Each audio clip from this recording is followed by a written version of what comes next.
Good evening, ladies and gentlemen.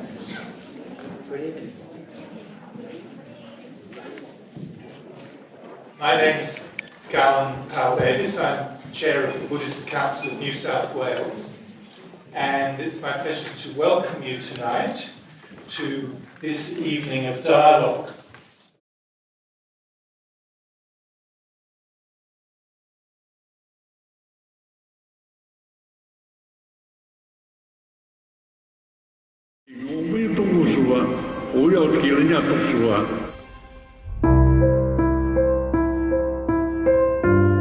星云大师每次在写字的时候，他总是很谦卑地说：“不要看我的字，要看我的心。”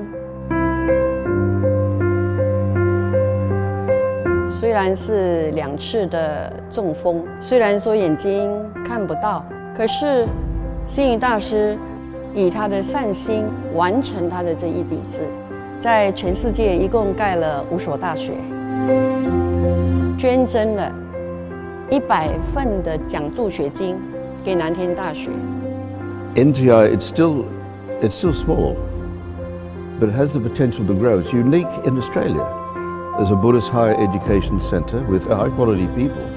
The influence, however, is sort of like a small fire or a candle burning. Anybody who's associated with the NTI will find that and find the joy for themselves in being engaged in. The difference here is we focus more on personal development.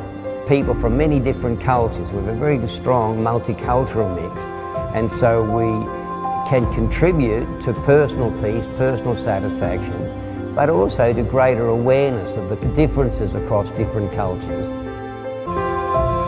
我听到了这个澳洲星云教育基金会的成立这个消息，感觉到很高兴，也很振奋。这标志着在地球的每一个角落里边，星云大师的这种思想和理念，都在产生深远的、广泛的影响。大师就是把佛教变成了一种教育，一种慈善。Before I came here, I was a lost person. I never used to smile. But after coming here, after studying Buddhism in NTI, I know myself better. I'm a kinder person, more compassionate. So this scholarship has made all the difference in my life. I want to help these young people back in Bhutan to, help see themselves in a better light.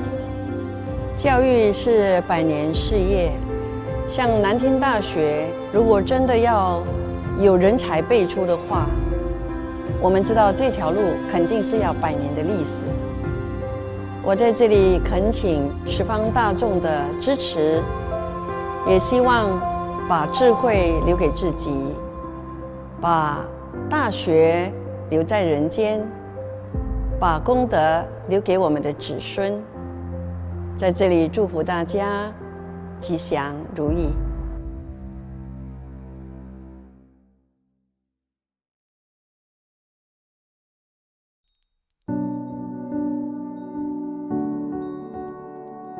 The Graduate Certificate in Humanistic Buddhism, we're very honored to say, is the first such course in Australasia, if not in the world.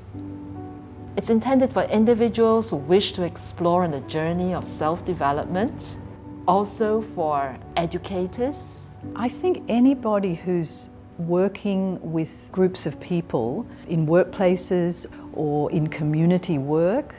And definitely for Buddhists of all traditions who wish to serve their communities using humanistic values and principles. Buddhist values are essentially human values. So I'm confident that people who are interested in exploring living good human values like compassion and wisdom and care will be attracted to the course for that reason. You can't believe how beautiful this building is until you go in it. All courses in the Nan Tien Institute base ourselves on contemplative education, a principle of path finding rather than path following. They have a depth of feeling about what they're doing that they want to bring the students into and share. The practical wisdom of humanistic Buddhism, as well as some professional wisdom, whatever they bring from this former life, they bring into the classroom, and we blend it and meld it with Buddhism, and that really makes a fairly rich experience for students.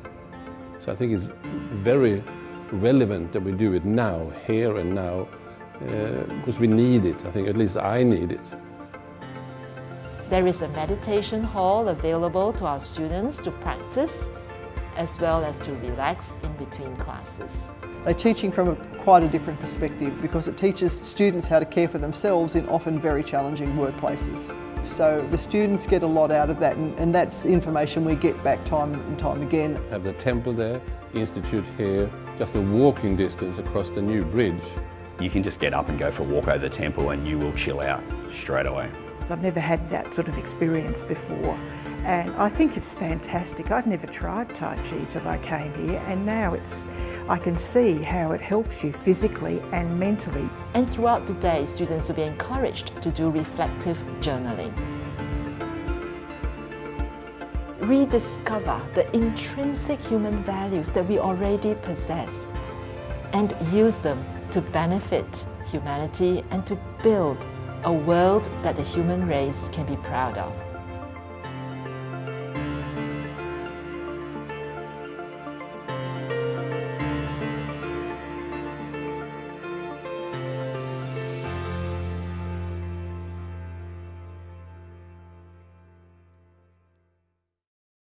If anyone of you haven't been down to Nan Tien Institute in the temple, I would strongly recommend that you go.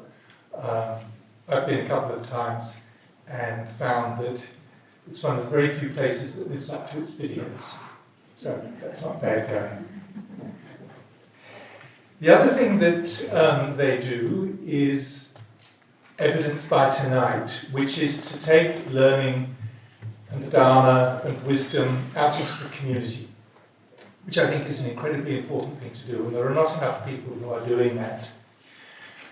Tonight we have this in the form of a dialogue between our speakers, whom I will introduce shortly, but it's also, in fact, the launch of the Nan Tien Institute Distinguished Speakers Series. So this is the first of a number of occasions that are going to be held, and I would strongly advise you at the end to make sure that you're signed up with Nan Tien. There's a booth outside, so that you get information about the programs that are coming through. This evening is organised by the Nan Tien Institute and the Sing Yun Education Foundation, and is also supported by the Buddhist Council, the Australasian Association of Buddhist Studies, the Exodus Foundation, and the BLIA, the Buddha's Light International Association. So this is a collaborative evening, and we're all very happy to be supporting this excellent event. Before we get into it, I'd just like to acknowledge that we are meeting on Aboriginal land. This is the land of the Gadigal Nation of the Eora people. And I did a bit of research about whether there's any sacred sites within the grounds of Sydney University. There isn't a sacred site, but there's a site of cultural significance, which is a tent embassy from the 1970s.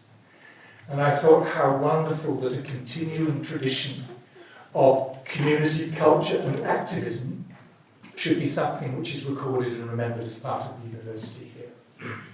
So, acknowledging the people and their elders, past, present, and future. So tonight we're going to have a dialogue between our two speakers, whom I'm just about to introduce in a moment. It's going to be a fairly informal structure. Each of them is going to speak for about 5 minutes, and then they're going to converse. And then somewhere towards the end of the evening, we'll draw that to a halt, and then it will be your chance to come and take part in the conversation. And the two people that that we will hear conversing and you will be talking with is, first of all, Bill Cruz, who is known to most people in Australia, I would say. Started his life in electrical engineering. Then he left that to work at the Wayside Chapel, and there he developed all kinds of programs for vulnerable and at-risk groups of people. He then moved to set up the Exodus Foundation at the church in Ashfield, and there's a very well-known place where people who live in the streets can come and get food and are treated with dignity and as human beings. He and Ted Knopfs from the Wayside Chapel set up the Life Education Centre in Australia, which is the largest preventive health program in Australia. And he is also heard on the radio. I've never actually heard him on the radio, but I understand he's there every week and has been there since about 2002. He's also an active supporter of multi-faith dialogue, and he has the excellent claim of being a friend of the Dalai Lama. And it's, I think, a wonderful tribute to him and his links with people in the other worlds. And I noticed that he and the Dalai Lama appeared as guest judges on Ten's Network's MasterChef. And I kind of wondered the rates of pay they get in the Exodus Foundation and in the soup kitchen. So if he's hauled off halfway through, you'll understand what it's all about. The other person is Professor Louis Lancaster, who has published. He's an Emeritus Professor at the Department of East Asian Languages at the University of California. He's been Adjunct Professor and Chair of the Dissertation Committee on the University of the West since '92, Chair of Buddhist Studies at UC Berkeley. He's published extensively on the Prajna Paramita and related systems, Korean Buddhism, early Chan. And he also founded the Electronic Cultural Atlas Initiative, using computer-based technology to map the spread of Buddhism from the remote past to the present.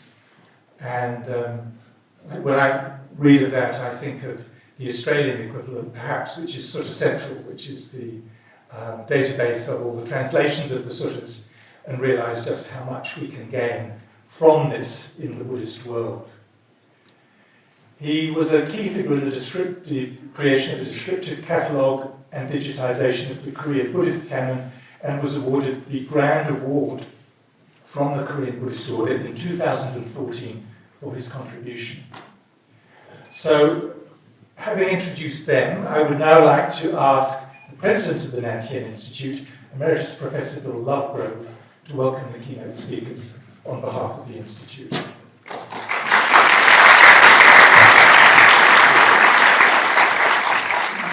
Thank you very much.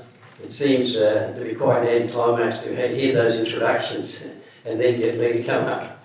So I'm delighted here to be able to welcome the two speakers, incredibly prestigious speakers, and to welcome everyone here. I'm interested in what you expect to happen tonight. What will you hear with a topic called the power of here and now? Do you have an expectation? As soon as I heard the power of here and now, it made me think, what do we need here and now in Australia? I was probably influenced by a recent election. And picking up what's in the media about here and now, what do we need? There's a crying need throughout Australia for authenticity. We're missing authenticity. We're also needing leaders who act from a strong set of values. So they will develop policies and develop Australia based on a strong set of values. Values that in our case ask, what sort of an Australia would we like? What sort of an Australia would we have?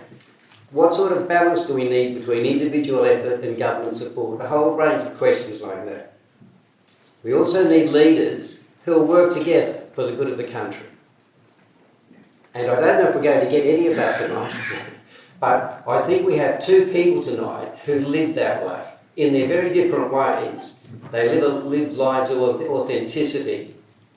They do care about the community, and they care about the values that drive communities. I think they're two fine examples of that.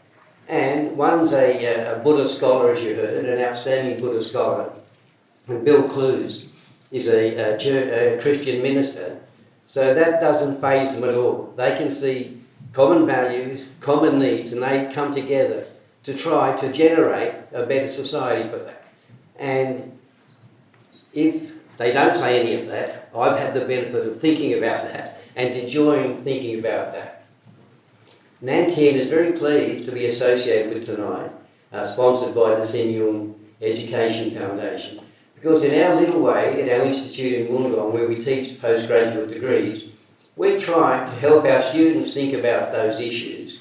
We try to help them to become more compassionate, more caring, more mindful and more ethical, so that we can, in a small way, produce leaders going out in the community who reflect the sorts of values that our two speakers do tonight, and who will help to build their own community. So with those few words, I'm delighted that you're here. I'm especially delighted that Professor Lancaster and Dr. Cruz are here. So welcome, and we'll move on. Thank you.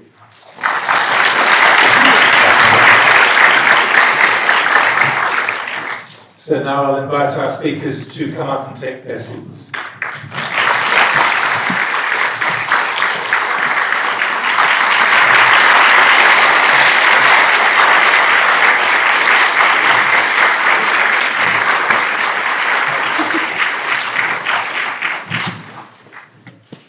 Now, we were going to toss for who spoke first, but I realised that as the Australian, and therefore no doubt the expert at 2-up, Bill Cruz would have the advantage.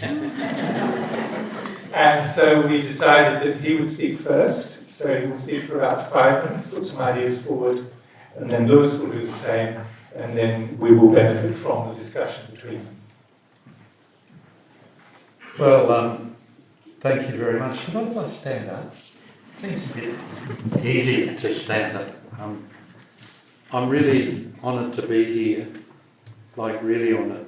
And the first thing I really want to say is put aside all of your expectations about what Christianity is all about.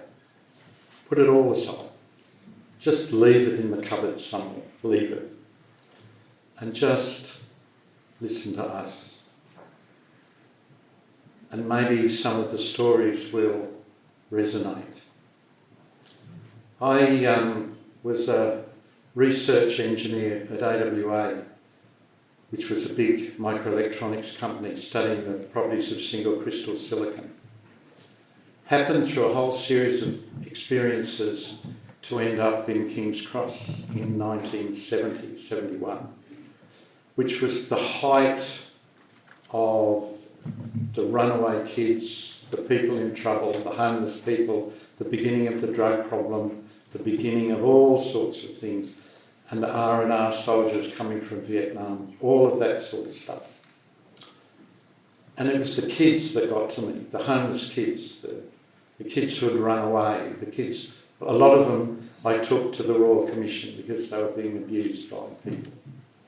That just happened, so they were former kids and I took them there. And Ted Knox got me to be involved in the church. And it was working with the people, the kids and the suffering, and particularly reading the Psalms, that something magical happened which I've never really understood. Where I was running the coffee shop that night. I was doing research during the day and running the coffee shop for kids at night. And I was walking up the stairs to start running the coffee shop. And it was like time stood still. Bang. And it must have been for a millisecond, but it felt an eternity. And there was a voice, but there wasn't a voice. There was a knowing. And it said, you've got to leave your work and come and work here. You've got to work with the poorest of the poor. You've got to work with these kids. It'll be long and hard and arduous and never ending. But that's your job. That's what I call you to do. And it said, you'll become well known. Don't worry about that. The work will be never ending, but keep on it and things will happen. Oh, it said, and by the way also, your personal life won't be that happy. And I thought, it's got to be real. And I had to go to AWA and resign and come and work full-time in King's Cross. And I've spent the last, 49 years maybe, working with people who are suffering, or enduring my own suffering. And the Greeks say, you suffer your way to wisdom. And what I have learned through all of that, I now have to get out of all of my guys and share. And suffering can do one of two things. It can either break you or it can break you open. And it's the breaking open of people that leads to a new way of living. I've found that from people, so many people, particularly alcoholic or drug-dependent people or kids or whatever, your life is going along and all of a sudden you run into a wall. And the way you've been living doesn't work anymore. It just doesn't work. In fact, it makes your life work. All the foundations that you've got fall away. And then you find underneath that, those foundations fall away. And you become in your own suffering and your own pain, and you realise that without giving up your life, whatever that means, giving up your life and breaking open, nothing will change. And I've seen, and when that happens, at the point of breaking open, what you find is a never-ending, exhaustless love. So many times I've been with people who are right at the bottom. I talk about one of the very first times it happened was I was working with a couple who had been trying to have a baby and nothing would come. The baby wouldn't come. And they tried everything, as people do, for ages and nothing came.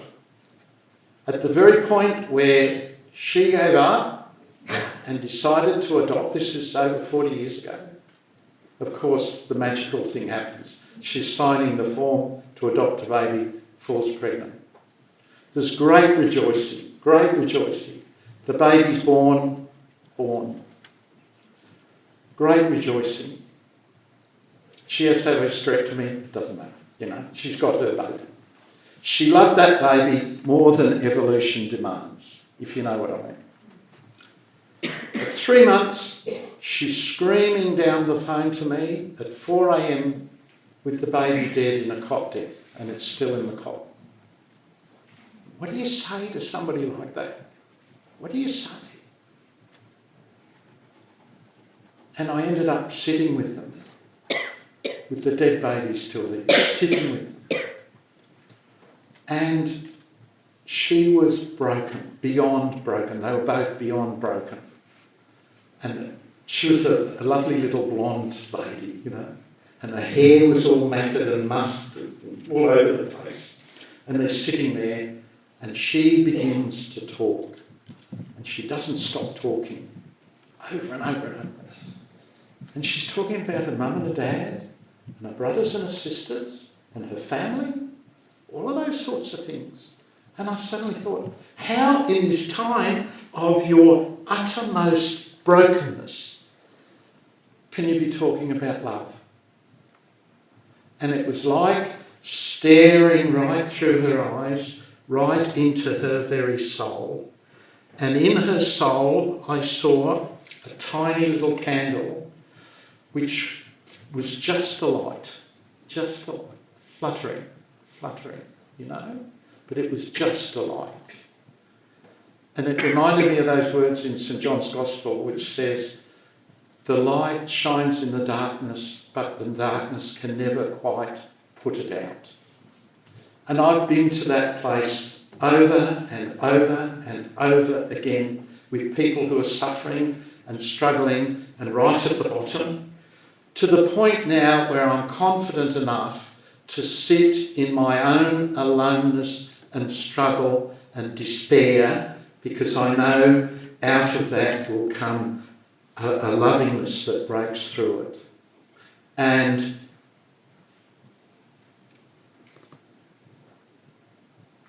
transforms the world.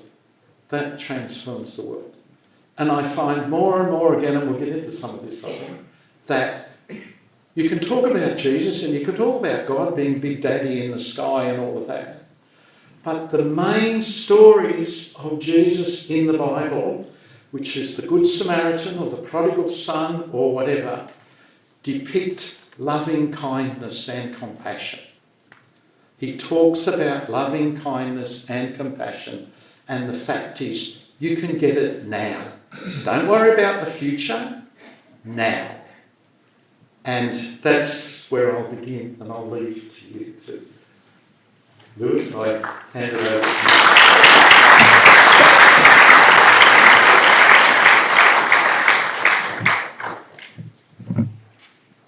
I'm really happy to be able to sit here with someone who is a leader in the Christian community, even though I myself am informed from the Buddhist community, because I think it's time for the religions of the world to realize the great danger. The biggest danger in our world today for religions is not competition. We're not very effective in competition with one another. The fastest growing thing in religious life is none of the above. Yeah. People are turning away from religion in such large numbers and not participating worldwide that the problem with religion is not between the religions themselves, but that we need, as religious people, to look at ways in which we can rescue religion in a time when people are turning their backs on it. So I'm really happy to be with you today. Thank you.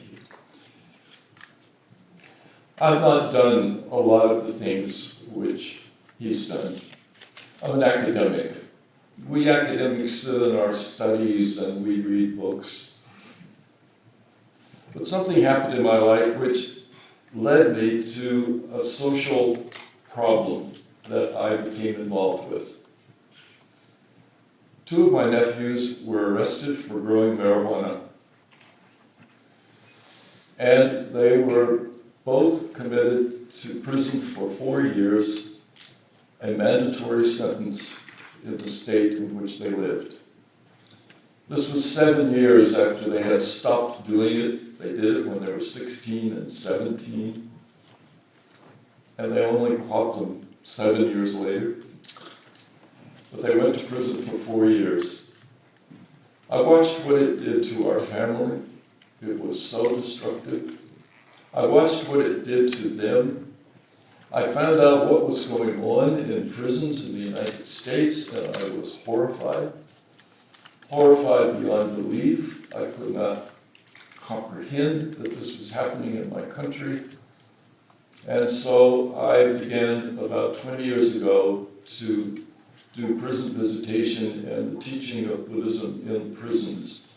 And I will talk about that a little bit later as I share some of that part of my life, which is quite different from my academic side, but has been very important in my life. I've been here in Sydney for several days. I've been thinking about tonight's talk and our conversation with each other. And I found a place in Sydney where I can watch the whole world. It's Pitt Street. Yes, yes, I agree. Every morning I walk down Pitt Street to get my latte. And I must say that it's going to be really hard to leave Australia because you have the best lattes I've ever had, except maybe Milton. I walk down the street every morning for my latte, and I see the world. I see young people. I see busy people. I see people who are young, vigorous. I see people who are worried, people who are concerned. I see transgender. I see homeless. I see people who are emotionally disturbed. I see the world. It's right there on that street every morning. And I walk down it, and finally I have to recognize I'm on that street. I'm probably the oldest person on that street almost every morning. I'm 87, and I look and I think, I don't think there's anybody who can beat me this morning. I am the old person on this street. And the question that I have, and that's for us, but I'd like to just talk about somewhat tonight. What do you say to that world of people as they live their lives, their troubles, their anxieties, their joys, their victories, all of the things that they have, that they represent in their faces, or not? Some people wear a mask and don't let you see what's there at all. And I ask myself, what is it that, at least from my perspective, what is it that the Buddhist tradition has to say to this world that swirls up and down this one street in the world, which needs to represent and have in it representatives from the whole world? So I look forward to our conversation. As I said, I have very little in terms of someone who has done an enormous task of helping to feed and deal with the world's problems. As an academic, I've been remiss in that. I've ignored it until, as I've said to you, I had this family event, which led me to say, I have to walk out of my office and my classroom and walk into the world a little bit. So thank you.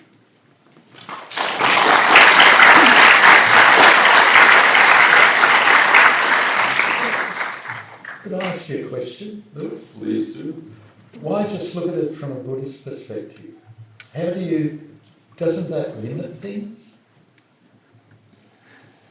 Well, I think you're right, and as I said, I'm very happy to try to see it from any perspective, because the need is great. I feel that my training and what I have to contribute is in that area of Buddhist material, and that therefore I would like to share and let that side of me come out. As not to reject another side. Can't you pinch things from other traditions? I'm just saying, why can't we just steal things from other traditions? Put it that way. Sorry, I've got to... No, I agree with you that I want to say to the Buddhist often that I worry about them appropriating one aspect of Christianity, and that is to identify people as needy. Because the Buddhist tradition says, who should you show your compassion to? Who should you deal with? And it says, every sentient being, all sentient beings. It never says the poor, the sick, and the needy. Although they have their needs, and I don't want to downplay that. I think they're much more, if I borrow something, it would be from Calvin. Calvin, the famous reformer, Swiss reformer, he said, the goodness of God is for every single human. God never makes a distinction. And I feel that is really crucial in this world. All of us in this room are brothers and sisters in suffering. None of us is rich enough or important enough to escape from the three great messengers that Buddhism talks about. And those messengers are illness, old age, and death. They're the three great messengers. They are important messages. they teach us so much. And we're all going to get those messengers. I've already got old age messenger. I am old age messenger in person right here. So I want to say that I believe if we identify the person that we help, and I think you're very good at not doing this, and I want everybody to know I'm not pointing a finger at him. I've looked into what he does before I came. He treats people as people. Why do you feed somebody? Because they're human. Humans need to eat. Not poor, needy people. Humans need to eat. It's not that poor, neglected people are the ones who need shelter. That's human. Every human needs shelter. The things which if we identify, and we often do this, and certainly in my country, I have to say that much of social action I feel is a great failure, because in identifying people as poor and needy and oppressed, we have so insulted them and so degraded them that they are furious. And they attack what we do often in our country. They tear down housing for the poor. No housing for the poor lasts very long. It's identified as housing for the poor. And they tear it apart because they're furious to be identified like this. Yeah.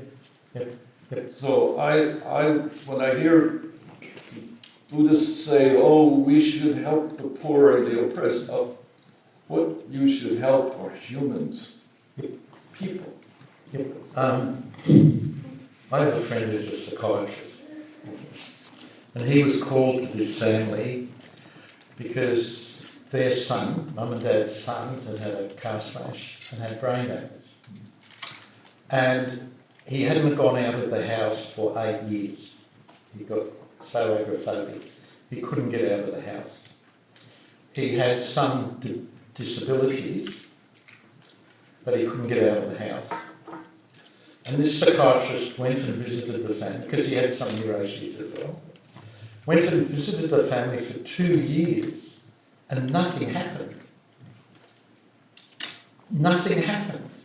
And then one day he was at the stoplight, and he realised that the young fellow believed that the psychiatrist was coming to see him to get him out of the house. So he said, Bill, I looked at myself and I thought, I'm not going to give a shit whether he leaves the house or not. And the guy left within 3 months. That my daughter, who I love more than life,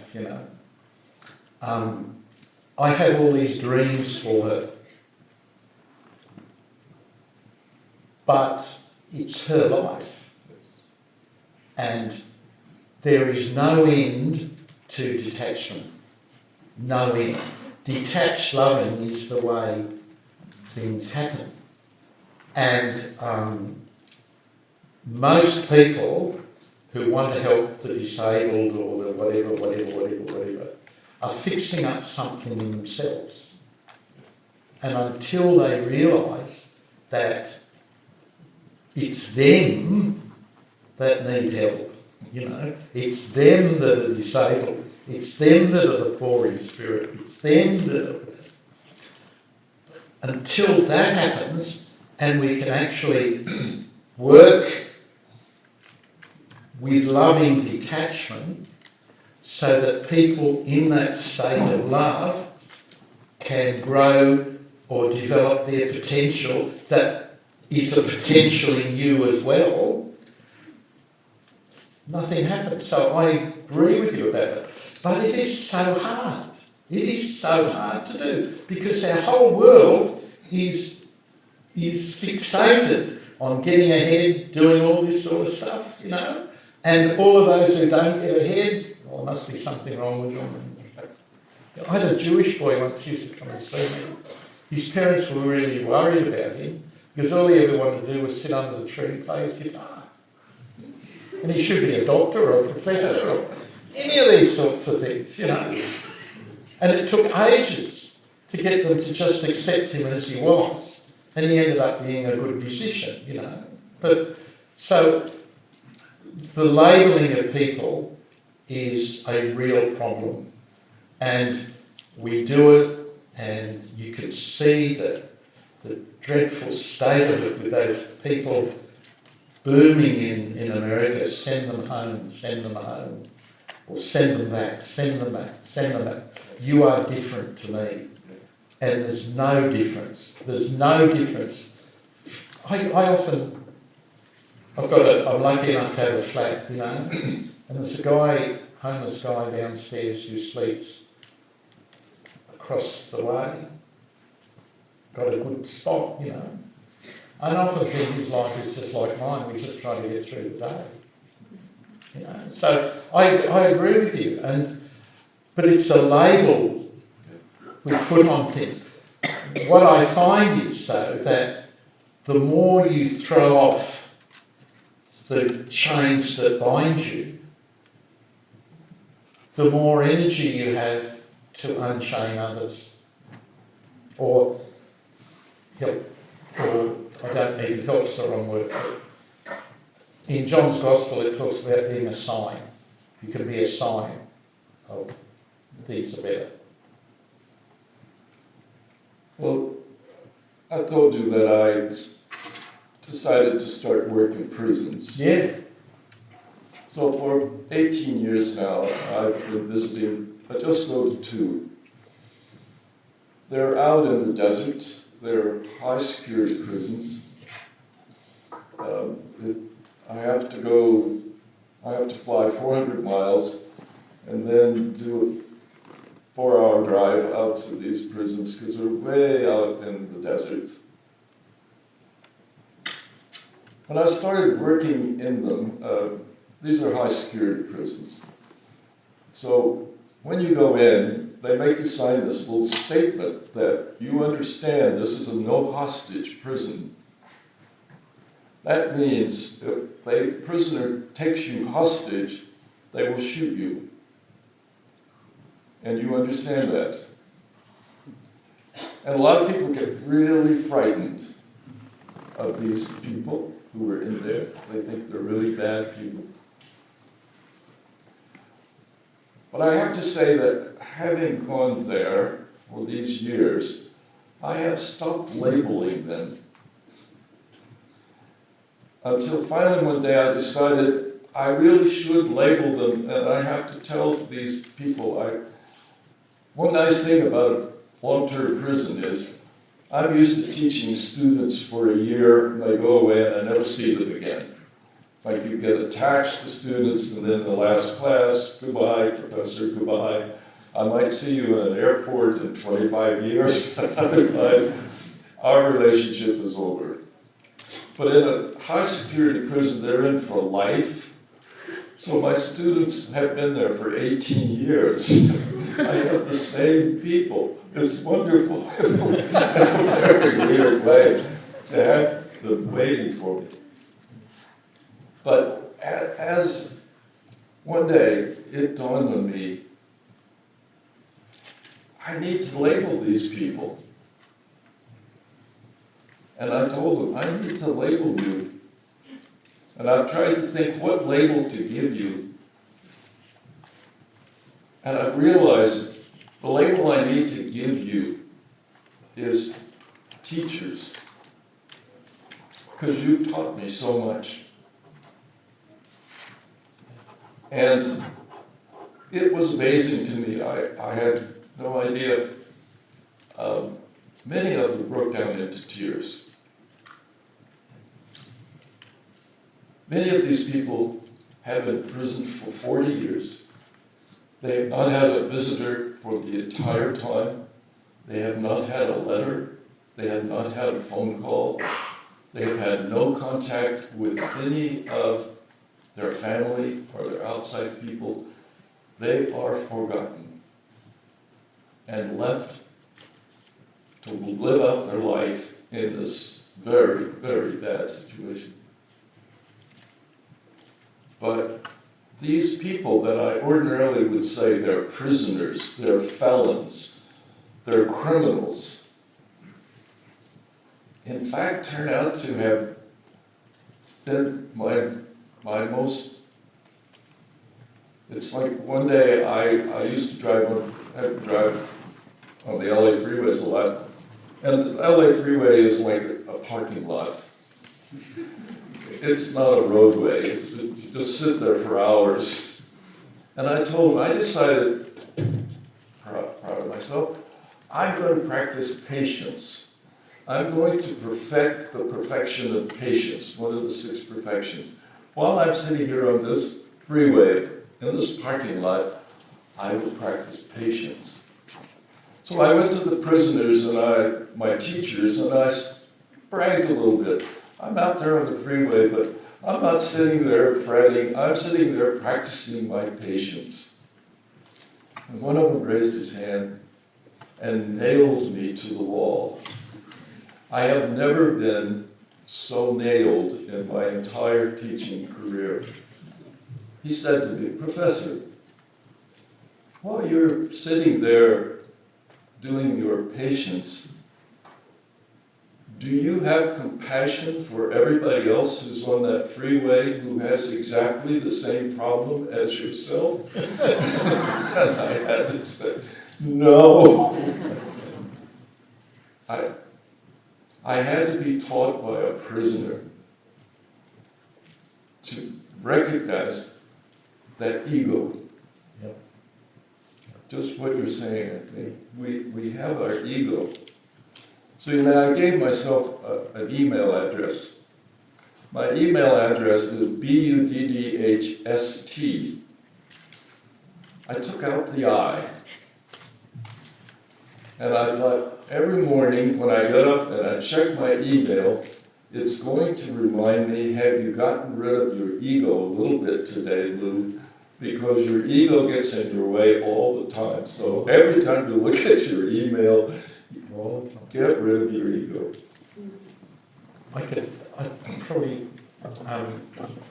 one of the things I learned was that when we're on our deathbed, on the deathbed, the one thing we regret more than anything is all the loving things we haven't said to the people that we should have said it to. And I've been at deathbeds where the daughter-in-law is screaming at the old man who's dying, "But you promised me the fridge." Yes. So these are awful situations. But the thing that we regret most is the loving interactions we have not had, which have been begging for us to have. And that really affected me a lot. And I thought, I don't want to go to my deathbed not having said what I should have said to people. And there's a character called Dwayne who is homeless. He's been homeless for 24 years on the streets. I only found out, one of the reasons that happened was because his wife and his children were killed in a car smash. And he just couldn't. It broke him rather than broke him open. And I love Wayne. I really love him. He and I would sit and talk, and he'd been in kids' home, all of these sorts of things. And I really love him. And so I bump into him. And we're talking away. And I look him right in the eyes. And I say, "Wayne, you know I really love you, mate." He goes, "Oh! Oh! Oh!" And then all this stuff poured out. All this loving stuff poured out. And I try and do that. I try and look at people and I try and say, what would I not want to go to my deathbed not having said? And what happens then is those people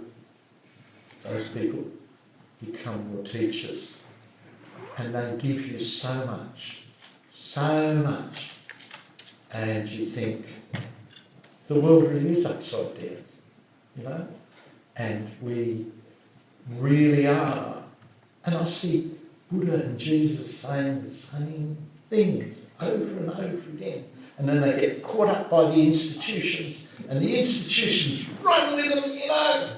Yes. And all of a sudden, you think, oh, that's not quite what I thought, you know? So that I get that more than anything, I get that. Because I've seen it. I've seen it. I had a great sorrow this year. My wife passed away. But before she passed away, she was ill, and I took care of her. And we said it all. Yeah. I feel so lucky. Yep. We said it to each other. Yep. There's nothing like it, is there? There's nothing. Nothing. And it's what saves your life. It saves it. And people lose that. They forget all of this. And we have all these images of ourselves that we try to hold on to. It's all rubbish. It's all rubbish.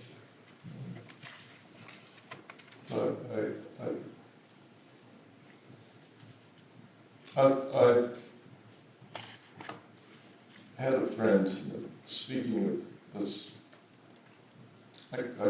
in the past I wouldn't have called him a friend. He was an academic acquaintance. Arrogant. The most arrogant person that I knew.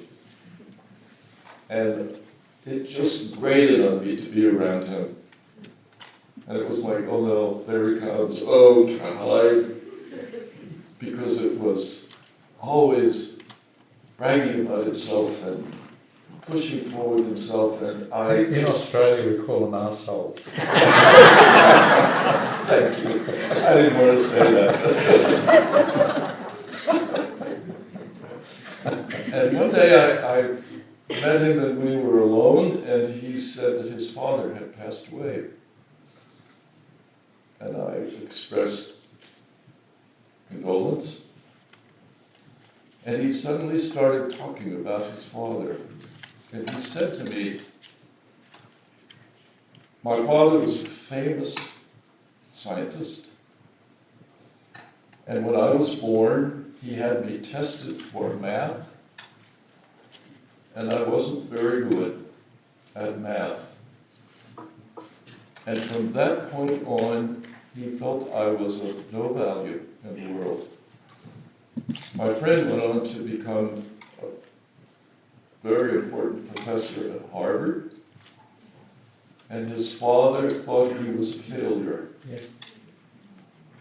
And I looked at him, and suddenly I saw that little boy, and I just loved him.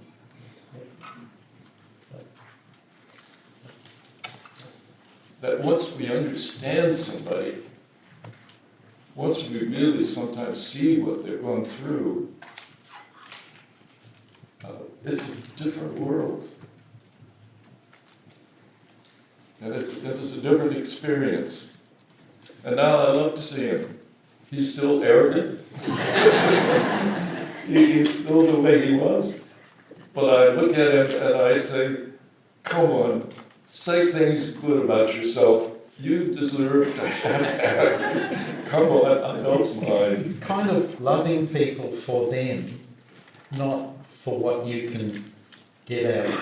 So much of love is selfish, and it's actually giving that away and loving people for themselves, and that changes it.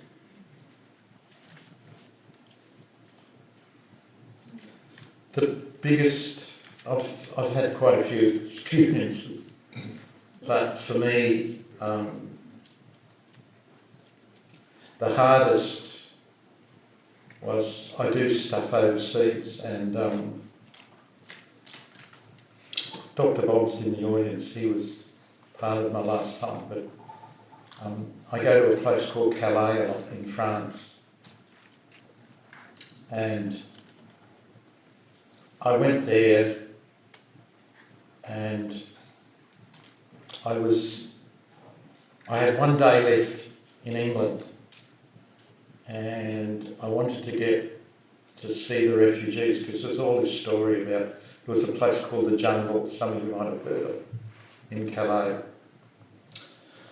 And I was in such a hurry to get there. I got the train to Dover because I didn't know the way.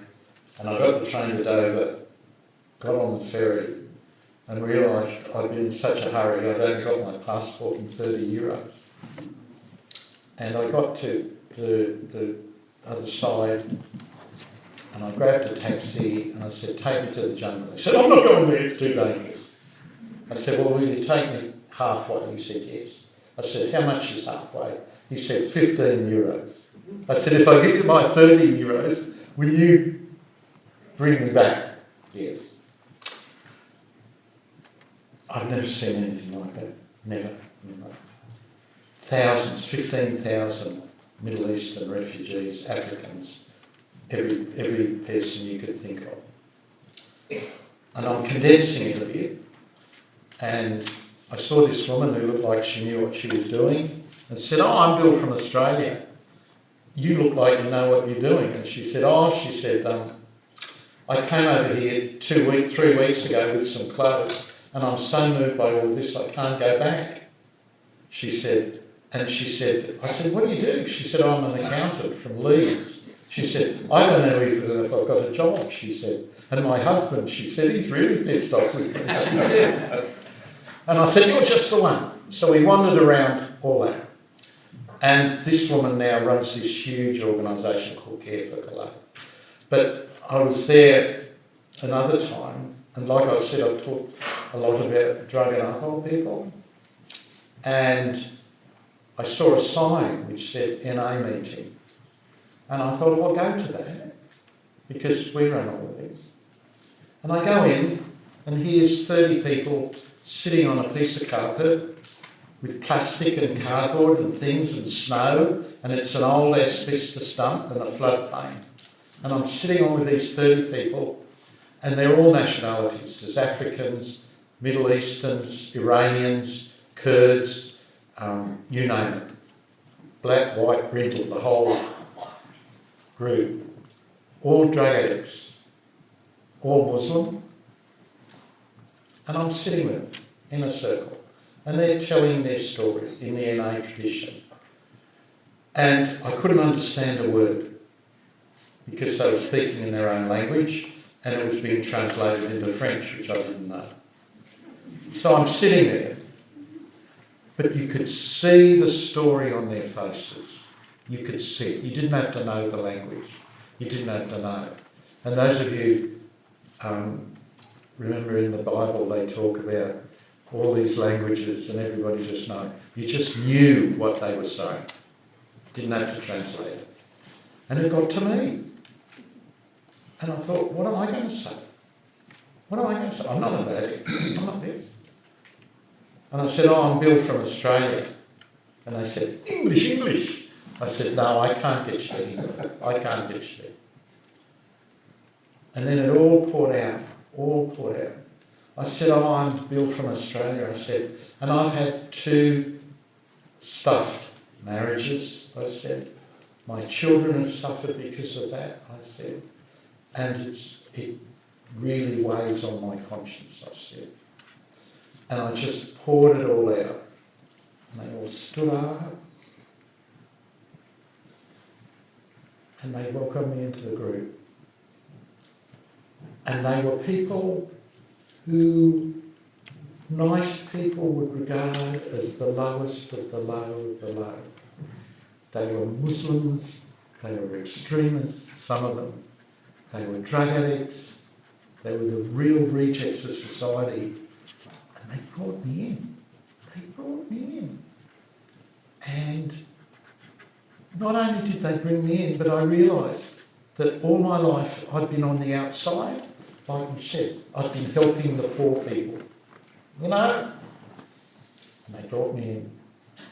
And I thought, this is where I thought, you can't have that experience without doing something. You know? You can't.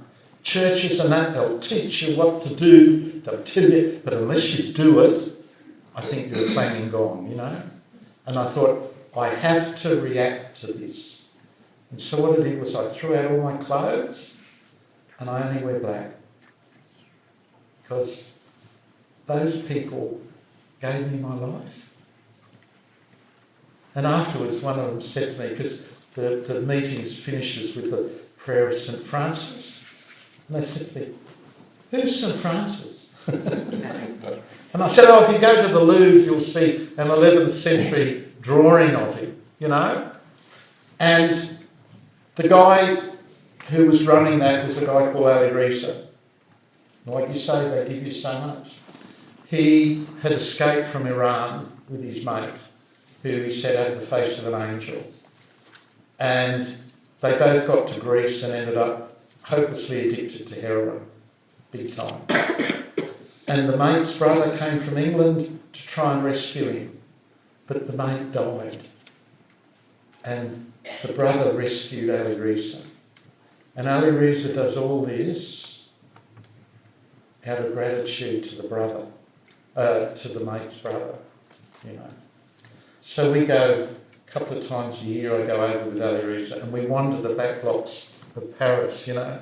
And I meet all the riffraff like I do in Sydney, you know, and we all get together and we all chat away, and you learn so much.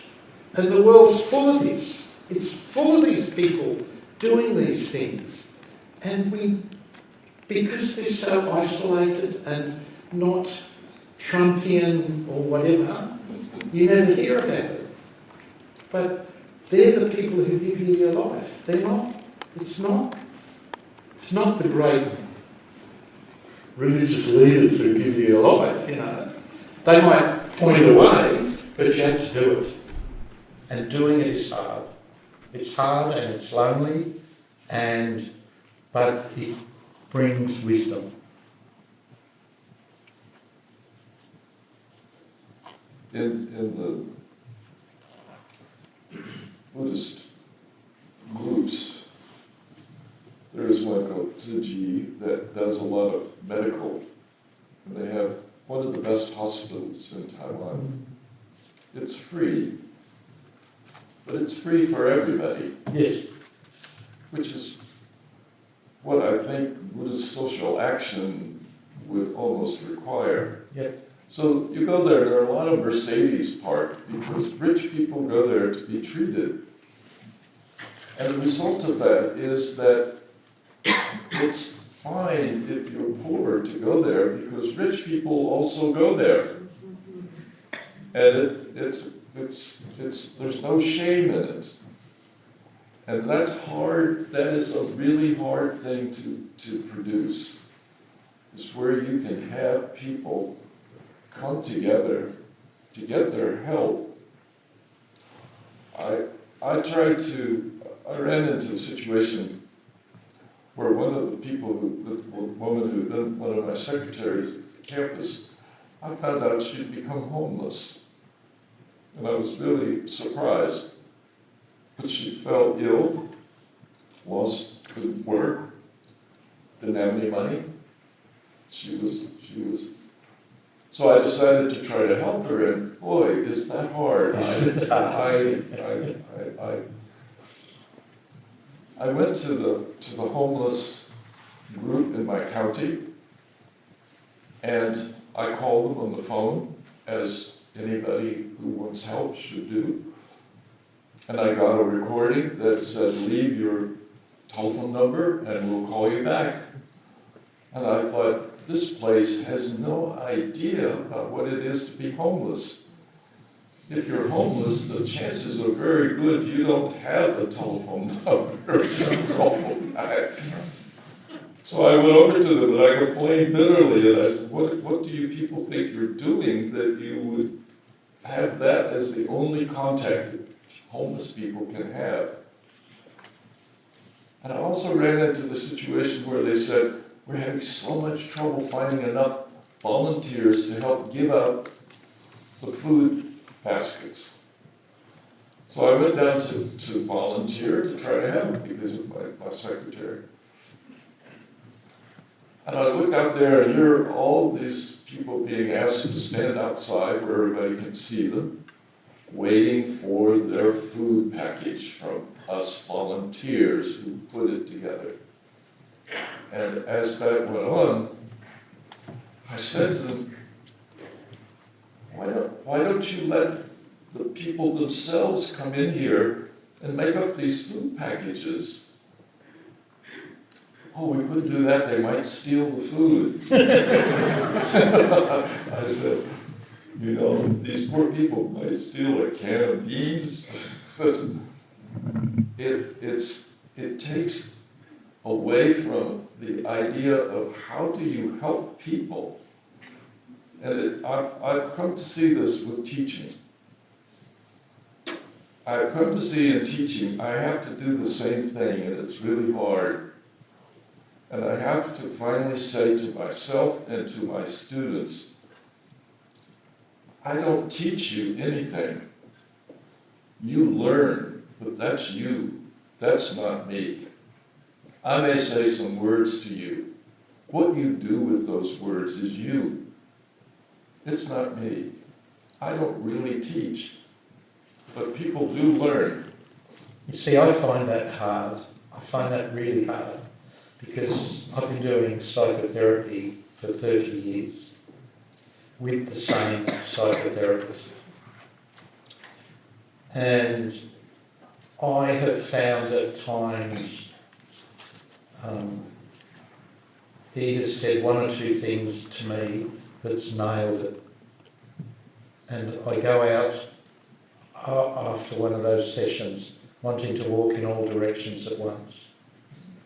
And I slowly start to put myself together. And I say to him, I am so grateful to you. He said the one thing that he's not religious like people, you know. I said, I cannot work out why that voice or whatever hit me. Why did it happen to me? And you know what he said? He said, because the source of it knew you would do it. That the source of that voice knew that you would put that mission first, above everything. And it liberated so many things, you know. And so every time I want to kiss his feet, he says exactly what you say. that you have to do it. But I wouldn't be able to do it without the mirror that he presents.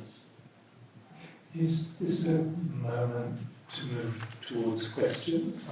Is that okay? Just, that'll give us about 15 minutes in case people wish to make a contribution. Thank you so much for tonight. We were all very inspired. A lot of us have agreed. One of the things you mentioned is, you mentioned that the problem is not religion, the problem is not between religions, it's people moving away from religion. I feel the problem is people have been using religion as a tool to separate and segregate themselves. And instead of focusing on the common messages that all religions pretty much preach, people focus on the differences.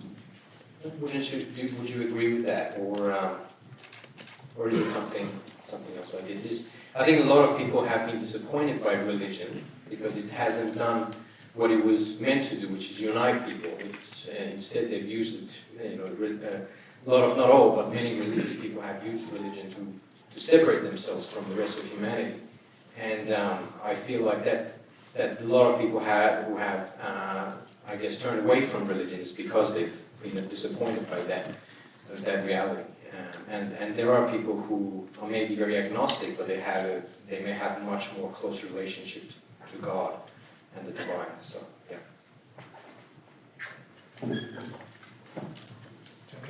I think good living is good religion, but not all good religion is good living.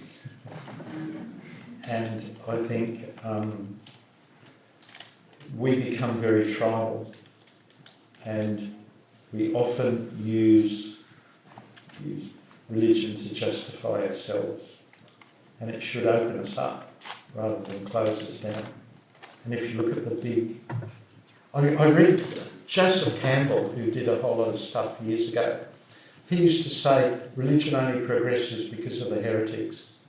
If you leave religion to just keep progressing, it goes nowhere. It's the heretics that give it new life. And I think that's really true. And I think we are at a point where we need a whole dose of new heretics, really. I would be very sad if we just said there is one religious statement. Yeah, we're different. Or that we will all agree to say one particular religious faith. If we agreed to that, I think we would limit. I myself, as a scholar, find that I'm really thrilled to go over into the Christian scholarship and to see the wonderful work they do, and the fact that they think in a somewhat different way because their canon and their material is different than mine. But what they do with it gives me ideas that I can use in my study. And I want them to keep doing their study. I don't want them to come over and imitate me. I don't need a clone. I don't want to be their clone. I like the diversity, and the diversity teaches us so much. So I think we need Islam, and I think we need Christianity, and we need Judaism, and we need Buddhism and Taoism. And I think the Chinese, in a way, have done it very well. They say, if you want to know how to deal with your social life, be a Confucian. If you want to know how to deal with your physical life and your health, be a Taoist.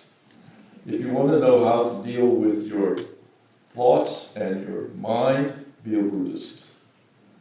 And so whenever you're dealing with social issues, pull out the Confucian text. Whenever you want to deal with the mind, pull out the Buddhist text. What would it be like if Christians, Jews, and Islamists said, we have 3 different religions and we probably serve 3 very different needs. So what would it be like if people could practice Islam for one thing, Christianity for the other thing, and Judaism for the next? What would it be like if the Abrahamic religions would follow the Chinese and say, let's don't just say you can only be one. And that's why, worldwide it's very hard to count some people, because the census says, what are you? You can only be one. And for most Chinese, it's really not the case. They might say, well, I'm mainly a Buddhist, but I've hardly ever met a Chinese who was not strongly influenced by the Confucian tradition and the Taoist tradition and profited from it. So I don't want to put it all together in a neat package, I guess. My question is about suffering, or as a Venerable Cruz said, suffering either breaks people or breaks them open. What do you think the major reason that it goes one way or another? And also, Professor Lancaster, I would like to hear your opinion on that too. I do not know. I do not know. There's a young Aboriginal boy I know who was brought up on the streets. His dad left him at birth. His mum died at 7. He lived on the streets of Redfern, was dealing drugs really early, got into crime, violence, all of that, did more and more and more and more crime, in and out of juvenile detention, in and out of jail, was at the point where one more jail sentence and he'd be locked up for good. He'd done so many bad things. And the prison said, we'll give you one last chance in this program, which was a 12-step program. And it worked. It worked. He now works with other troubled kids working. I had no idea. Like I call it an act of God, you know? I do not know. Somewhere a loving presence must have happened. There's a guy I know who speaks in Hyde Park in London, and he gets up and he shouts out, "Tell me the drug and I'll tell you the effect." He said, "Tell me this, tell me that, tell me the other." And he's a big, tough bruiser. And he gets up on that podium and he bangs on about Jesus that they don't half recognise half of the Jesus he talks with, you know. But he said, "I was in prison there, in the dark in the prison, and Jesus came. And he said, 'Hey friend, you got two choices, up there or down there. Which one are you going to take?'" Now, that was the same thing that happened to Malcolm X with Islam. Up there or down there? They changed. I do not know. I do not know. It just happens. I do know there is evil in this world. There is evil. And I do know there is love in this world. And where they fall, they fall. Suffering is a big issue in Buddhism. The first noble truth in Buddhism is there is suffering. That's considered to be one of the basic statements.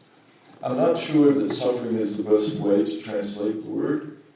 I think it could easily be translated with dissatisfaction. That part of what we call suffering in this world is that things don't turn out the way we want them to. And we feel dissatisfied with what's happening to us. And so part of what the Buddhists try to say to people is that we need to recognize what is the nature of what's going on around us. And if we understand the real nature of what's happening, just understanding that nature helps a lot. It may not do away with the suffering. Suffering is real. Buddhists continue to say that there is suffering. And just the fact that you have to accept there is and come to grips with that means that when it happens, it's helpful to already have dealt with it. One of the great problems I find, and maybe you see this too, is if you wait till somebody's on their deathbed to try to teach them, forget it. I mean, this is something which takes a lifetime of trying to struggle and find it. So when suffering comes, that you've got something to understand or deal with, how to deal with it. There's a Christian story of a young man coming to Jesus and saying, "How do I get eternal life?" Now, eternal life is not everlasting life, it's a quality life. And he says, "How do I get eternal life?" And Jesus basically looks at him and says, "Give up that which is most precious to you," which is detached. And he couldn't do it. And we're told Jesus loved him. The Buddhists have a story about a woman who has gone crazy because she lost her child. In her grief, she's just, and they take her to the Buddha. And the Buddha says, "I want you to do something. I want you to go through all the villages and find me a house where there has never been a death. And of course, she worked at this for a long time, and finally it dawned on her, there is always death. It's in every home. Reminds me of the young Buddha when young Shakyamuni, he sees a sick person, an old person, and a dead person, and it shocks him, and he doesn't quite know how to deal with it, and he says, well, health is not anything wonderful because it gives way to illness, and life is nothing because it gives way to death. He has to learn how to accept that these are realities, and that once we can deal with that at that level, it at least makes it possible for us to figure out how we're going to handle the issues. Good question. So, thank you very much, and I'd like to call on the Venerable Miao Yu of Nan Tien Institute to present thanks on our behalf.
Thank you everyone for coming and being here. Thank you enormously to our two speakers for everything that you've given us. A reminder that there is the Nan Tien stall outside where you can get information about the Institute, and you can also make a donation to Dharma for those of a Buddhist tradition to contribute to the costs of this evening, and also to the Institute, which is obviously a very worthy cause. Thank you all for coming, and safe journey.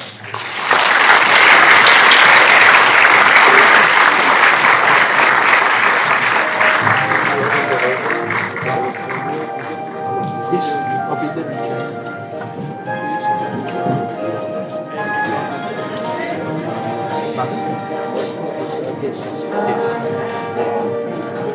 I go to New York and I've got the family. I'm Gowan Powell-Davis. I'm chair of the Buddhist Council of New South Wales.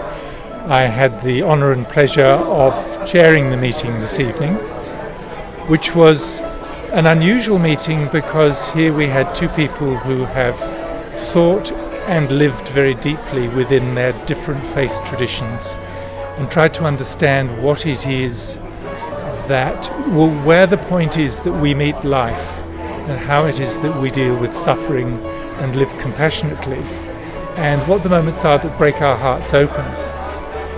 I thought that it was the stories that made the evening, because the stories brought to life the moments where each of these people had been brought to a point where their way of thinking and feeling about the world broke open, and they had a different response, and out of that different response came something of great value. So I think we've been very lucky this evening to hear two such people speaking very honestly to us and challenging us, I think, not to agree with each other, but to look for those points and those moments where, for us, the world comes alive and we become real.